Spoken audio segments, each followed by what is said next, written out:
So when I was a little girl, my mother had this sewing machine. And it was an antique sewing machine. It was black, and you know, it was black, very small.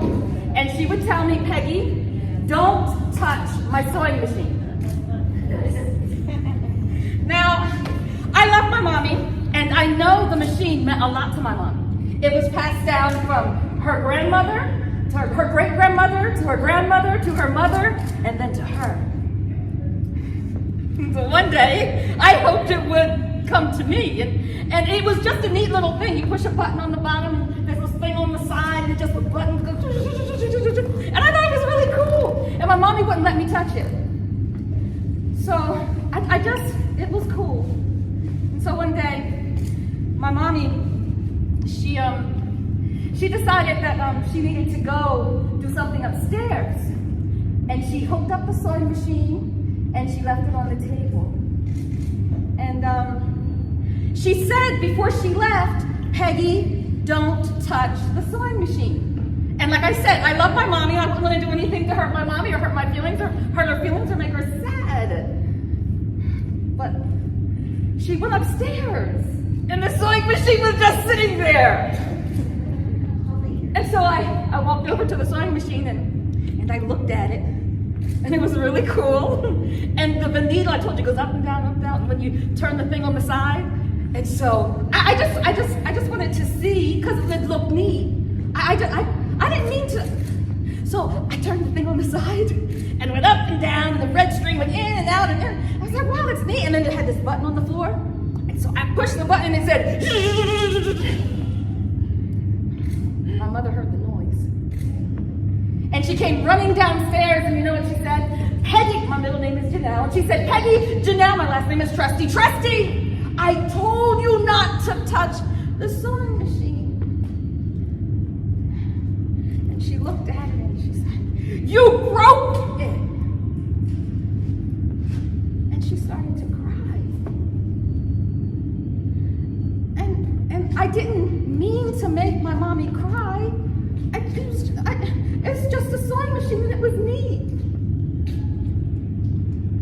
And so I got a spanking. You know, I know people don't do that much these days, but this was about 20, 30 years ago, 40 years ago, whatever. It's a long time ago now. and I got a spanking. And when she was finished spanking me, she just threw the belt on the floor.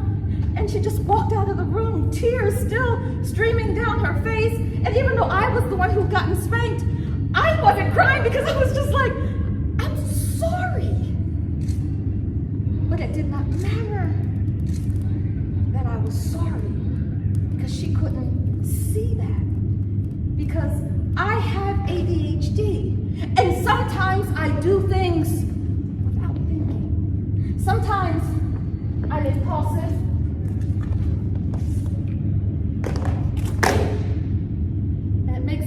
Guilty. And I don't know what to do to fix it. But have you ever done something wrong and you felt guilty? Even if you didn't mean it, because the results of it, you felt guilty. And then maybe after that, you felt afraid to do anything else because you don't want it to happen again. And you don't want anyone to know that you make these kinds of mistakes. These are the lemons that we carry in life. So then you start to feel unworthy, because you keep messing up. No matter how hard you try, no matter what you do, these are the things that we carry throughout our lives. And you don't have to have ADHD to feel these kinds of feelings. How do we move past them? How do we change the trajectory of our lives so that we can stop feeling all of these things? What else do we have here? Unwanted.